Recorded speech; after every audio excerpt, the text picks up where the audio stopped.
The Williams family reunion happened every 3 years at Uncle Robert's sprawling estate in Connecticut. 53 family members gathered on the manicured lawn, reconnecting over barbecue and old stories while children ran between the adults with paper plates and sticky fingers. I stood at the edge of the main seating area holding my plate of potato salad and trying to decide where to sit. The family had naturally clustered into their usual groups. The successful professionals at the head table, the married couples with children at the family tables, and the teenagers sprawled on blankets near the pool. Hiya. My cousin Jessica waved me over to where she sat with Brandon, Stephanie and Tyler, the golden cousins as I privately called them. All in their late 20s, all with impressive careers, all with the kind of easy confidence that came from never having to worry about belonging. I walked over with my plate, grateful to be included. Actually, Jessica said as I approached, her smile becoming more pointed, you can't sit with us. I stopped walking. What? Brandon laughed, not looking up from his phone. Yeah, this is kind of an adults-only conversation. We're talking about real estate investments and business stuff. Go sit with the kids, Stephanie added, gesturing toward the blankets where our teenage cousins were sharing TikTok videos. You'd probably relate better to them anyway. Tyler snorted. Yeah, weren't you asking Uncle Robert for career advice earlier? That's so, high school guidance counselor vibes. The four of them dissolved into laughter. Not cruel laughter exactly. Just the casual dismissal of people who genuinely believed they were being helpful by putting me in my appropriate place. I stood there for a moment holding my plate, feeling the familiar heat of humiliation creep up my neck. Around us, the family reunion continued. Conversations about promotions and mortgages and vacation plans. Normal family stuff that I apparently wasn't qualified to participate in. Okay, I said quietly. I'll find somewhere else. Don't be dramatic about it, Jessica called after me. We're just being honest. You'll be more comfortable with people your own level. I walked away from their table and found an empty spot under the large oak tree at the edge of the property. From here I could see the entire reunion spread out before me. The successful adults discussing their achievements, the parents chasing toddlers, the teenagers absorbed in their phones. And me sitting alone under a tree like a child who'd been sent to timeout. I picked at my potato salad and listened to the distant conversations. Brandon was explaining his latest crypto investment. Stephanie was describing her promotion to senior marketing director. Tyler was complaining about having to choose between vacation homes in Vermont and Colorado. Real problems, I murmured to myself. My phone buzzed with a text from my assistant. Helicopter ETA 4:30 p.m. Pilot confirms weather is clear for island departure. I glanced at the time, 4:15 p.m. Perfect timing. I'd been planning to stay for the whole afternoon, maybe even help with cleanup like I usually did. But sitting alone under this tree while my cousins discussed their adult lives, I realized I had better places to be. Much better places. From my spot under the oak tree, I could see Jessica holding court at the cousins' table, probably telling them about her new condo in Boston. She'd mentioned it 3 times since I'd arrived, along with subtle digs about some people still figuring out their lives at 28. What she didn't know, what none of them knew, was that I'd stopped figuring out my life around the time I sold my tech startup for $340 million at age 23. The distant sound of rotor blades made me look up. A sleek black helicopter was approaching from the south, getting larger as it descended toward Uncle Robert's lawn. Conversations began to slow as people noticed the aircraft. Children pointed at the sky. Adults shaded their eyes and squinted upward. Is that? Someone called out. Why is there a helicopter? Aunt Margaret's voice carried across the lawn. The helicopter touched down gently on the grass about 50 yards from the main party area, its rotors creating an impressive whirlwind that sent napkins flying and forced everyone to hold down their paper plates. The pilot emerged and walked toward the family gathering. He was wearing a crisp uniform and carrying a tablet.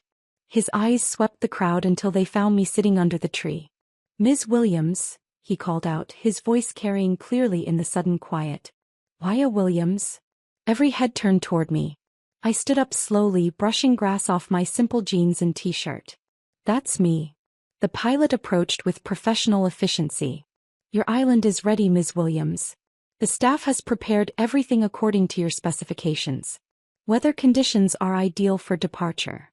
The silence on the lawn was absolute. 53 family members stared at me like I'd suddenly sprouted wings. "Thank you, Captain Morrison." I pulled out my phone and showed him the confirmation screen. "Flight plan looks good. How long to reach Paradise Cay?" "Approximately 45 minutes, ma'am. The yacht crew is standing by for your arrival." I nodded and looked back toward my family. Jessica's mouth was hanging open. Brandon had dropped his phone. Stephanie and Tyler were frozen mid-conversation, their plates of food forgotten in their hands. Uncle Robert stepped forward, clearly trying to process what he was witnessing. "Maya, what's going on? Whose helicopter is this?" "It's mine," I said simply. "Yours?" "Well, technically it belongs to Meridian Holdings, but I own Meridian Holdings, so..." I shrugged. "Mine." Aunt Margaret found her voice first. "Maya, sweetie, what are you talking about? You work at that little tech company downtown." "I did work at a tech company downtown. I owned it. I sold it 5 years ago." "Sold it for what?" Uncle Robert asked. $340 million. The silence stretched even longer this time. "Plus equity stakes in 3 other companies," I added. "And a real estate portfolio. And some other investments." Jessica finally closed her mouth long enough to speak. "Maya, that's impossible. You drive a Honda Civic." "I like my Honda Civic. It's reliable. But you live in that tiny apartment." "I like small spaces. They're cozy." "You asked Uncle Robert for career advice." I looked at Uncle Robert, who was staring at me like I'd announced I was from Mars. I asked him about his experience in municipal bonds. "I'm considering investing in infrastructure projects." "Investing how much?" he whispered. "About $200 million to start." Brandon made a choking sound. $200 million? Give or take. The market fluctuates. Stephanie stepped forward, her voice shaky. "Maya, if you really have that much money, why didn't you tell us?" I looked at her for a long moment. "When would I have told you? When you were explaining that I couldn't sit with you because I wasn't successful enough? Or when you suggested I'd be more comfortable with the children?" Her face went bright red. "Ms. Williams." Captain Morrison checked his watch. "We should depart soon to maintain our flight schedule." "Of course." I turned back to my family. "I should go. My island staff is expecting me." "Your island?" Tyler's voice cracked slightly. "Paradise Cay. I bought it last year. 37 acres in the Bahamas. It's where I go when I need a break from people." I started walking toward the helicopter, then paused and looked back at Jessica. "By the way, Jess, I heard you talking about your condo in Boston. That's exciting. Real estate is such a good investment." "Thank you," she said weakly. "I should mention, though, I own the building your condo is in. Beacon Hill Properties? That's one of my companies." Jessica's face went completely white. "You've been a great tenant. Always pay your rent on time." "I appreciate that." I continued walking toward the helicopter as Captain Morrison opened the passenger door for me. "Maya, wait." Dad's voice called out from the crowd. I turned to see him pushing through the family members, his face a mixture of confusion and something that might have been pride. "Maya, honey, I don't understand. When did all this happen?" "Over the past 5 years, Dad. I've been trying to tell you, but every time I brought up work, you'd change the subject or suggest I focus on finding a stable job instead of my computer hobby." He stopped walking, the words hitting him like a physical blow. "Your computer hobby was worth $300 million? The sale was worth $340 million. The hobby itself was worth quite a bit more by the time I sold it." Mom appeared beside Dad, tears in her eyes. "Maya, why didn't you insist? Why didn't you make us listen?"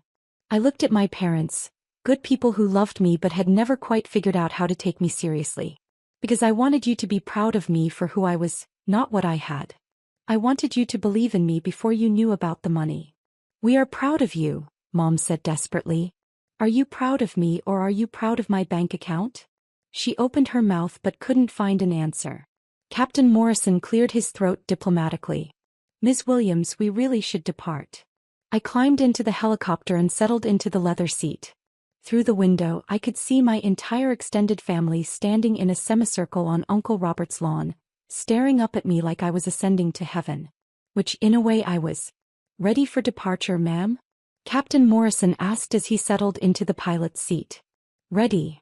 The rotors spun up and we lifted off from the lawn, rising above the trees and the confused faces of my family. As we gained altitude, I could see Uncle Robert's estate shrinking below us. The perfect lawn, the scattered chairs and tables, the people who had spent the afternoon categorizing me as the family member who needed to sit with the children. My phone buzzed with notifications as we flew east toward the coast. Text messages from cousins who had ignored me for years, suddenly very interested in reconnecting.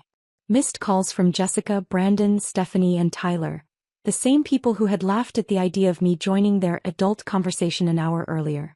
I turned off my phone and watched Connecticut disappear beneath us, replaced by the blue expanse of the Atlantic Ocean. Paradise Cay came into view 43 minutes later. 37 acres of pristine beaches, tropical gardens, and a stunning villa that I designed myself. My yacht, Meridian Dream, was anchored in the crystal-clear bay, and I could see my staff lined up on the dock to welcome me home. "Beautiful approach, ma'am," Captain Morrison said as we descended toward the helicopter pad. "Your staff has prepared the sunset dinner on the terrace as requested." "Perfect. Thank you for the smooth flight." As the helicopter touched down, I felt the familiar peace that came with being in my own space, surrounded by people who valued me for exactly who I was. My staff didn't care about my net worth or my investment portfolio. They cared about doing excellent work and being treated with respect, which I was happy to provide. Marcus, my house manager, approached the helicopter with his usual warm smile. "Welcome home, Ms. Maya. How was the family gathering?" "Educational," I said, accepting his hand as I stepped down from the aircraft. "Very educational." That evening, I sat on my terrace watching the sunset over the Caribbean, a glass of wine in my hand and my laptop open to review the latest reports from my investment managers. My phone, which I'd finally turned back on, showed 47 missed calls and 93 text messages from various family members. I deleted them all without reading them. Well, almost all. I kept one, a voicemail from my 8-year-old cousin Emma, who had been sitting with the kids when the helicopter arrived. "Maya, that was the coolest thing ever. Can I ride in your helicopter sometime? I promise I won't throw up." I smiled and saved the message. The next morning, I received a formal letter delivered by courier to my Manhattan office. It was from Uncle Robert, written on his law firm's letterhead, apologizing for the family's failure to recognize your remarkable achievements, and requesting a meeting to discuss how we might better support each other moving forward. The letter mentioned my impressive business acumen 6 times and my generous spirit 4 times. It did not mention the fact that his own children had spent the afternoon treating me like a charity case. I filed the letter in my interesting but irrelevant folder. 2 weeks later, Jessica called my office. My assistant, Patricia, buzzed me to ask if I wanted to take the call. "What did she say?" I asked. "She said she's your cousin and she needs to apologize for some kind of misunderstanding at a family event." "A misunderstanding." That's what she called it. I considered this for a moment. "Put her through." "Paya." Jessica's voice was bright and nervous. "Oh my God, I'm so glad you answered. I've been trying to reach you for weeks. I've been busy." "I bet you have. Running all those companies and managing all those investments. I had no idea you were so accomplished. What can I do for you, Jessica?" "Well, first I want to apologize. For the reunion. For not letting you sit with us. It was a huge misunderstanding." "How was it a misunderstanding?" We didn't know. If we had known about your success, we never would have treated you that way." I leaned back in my chair. "So you're sorry you were rude to me because you found out I'm wealthy?" No, that's not what I mean. I mean we're sorry we misjudged you." "You didn't misjudge me, Jessica. You judged me perfectly accurately based on your values. You decided I wasn't worth including because you thought I wasn't successful enough. Now that you know I'm successful, you want to include me. Maya, that's not fair." "What's not fair is spending 3 hours at a family reunion being treated like a child who doesn't deserve a seat at the grown-up table." "We were wrong. We were completely wrong." "Yes, you were. But not for the reasons you think." Jessica was quiet for a moment. "What do you mean?" "You were wrong because you treated a family member badly, period. It shouldn't matter how much money I have. It shouldn't matter what my job is. I'm your cousin and you were cruel to me." "You're right. You're absolutely right. But here's the thing, Jess. If I had told you that day that I was worth $500 million, you would have immediately invited me to sit with you. You would have hung on my every word. You would have been fascinated by my opinions about real estate and business. Well, yes, probably. So your apology isn't really about treating me badly. It's about missing an opportunity to network with someone wealthy. The line went quiet. Maya, I really am sorry. Not because of your money. Because I hurt you. Are you? Or are you sorry because your rent just went up 20% and you found out your landlord is your cousin you were rude to? Another pause. How did you know about the rent increase? Because I approved it. Your building is undervalued for the neighborhood. Market rate adjustment. Maya, you can't punish me by raising my rent. I'm not punishing you. I'm running a business. Your rent is still below market rate for Beacon Hill. But we're family. Yes, we are. And when I needed my family to treat me with basic respect, they told me to sit with the children. Jessica's voice became very small. What can I do to make this right? I looked out my office window at the Manhattan skyline. 12 of the buildings in my view were properties I owned or had investments in. Jessica's building in Boston was just one small piece of a portfolio that generated millions in revenue every month. Nothing, I said finally. Nothing. There's nothing you can do to make it right, Jess. Because you can't undo who you really are. And who you really are is someone who judges people by their bank accounts. That's not true. It's completely true. And you know what? That's your choice. But it's also my choice not to have people like that in my life. Maya, please. We're family. Family doesn't charge admission based on net worth. I hung up. 6 months later, I received an invitation to Tyler's wedding. It came with a handwritten note. Maya, I know we haven't talked since the reunion, but you're family and we'd love to have you there. Plus, would love to catch up about investment opportunities if you're free. I sent a beautiful crystal vase from Tiffany and a polite note declining the invitation due to a scheduling conflict. The scheduling conflict was a massage appointment on my island. A year after the helicopter incident, Mom called to tell me that the family had decided to cancel the Williams family reunions. Why? I asked, though I suspected I knew the answer. Well, things have been awkward since that day at Uncle Robert's. People don't know how to act around each other anymore. How to act around each other or how to act around me. Mom sighed. Both, I guess. Everyone feels bad about how they treated you, but they're also intimidated now. Intimidated by what? By your success. By your money. They feel like they can't relate to you anymore. I almost laughed. Mom, I'm the same person I was at that reunion. The same person I've always been. The only thing that changed is their perception of me. I know, honey. But money changes things. Money doesn't change things. People's reactions to money change things. Maybe. But the result is the same. The family is fractured. I thought about this for a moment. Mom, at that reunion I was sitting alone under a tree because my cousins told me I wasn't successful enough to sit with them. Now you're telling me I'm too successful to sit with them. Do you see the problem here? Yes, she said quietly. I do. The problem isn't my money. The problem is that this family only knows how to relate to people based on their perceived status. When they thought I was unsuccessful, I was dismissed. Now that they know I'm successful, they're intimidated.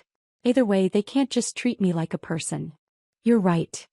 So maybe it's better that the reunions are canceled. Maybe everyone needs to figure out how to value people for who they are instead of what they have. Mom was quiet for a long moment. Maya, do you think you'll ever forgive us? Forgive you for what? For not seeing you. For not believing in you.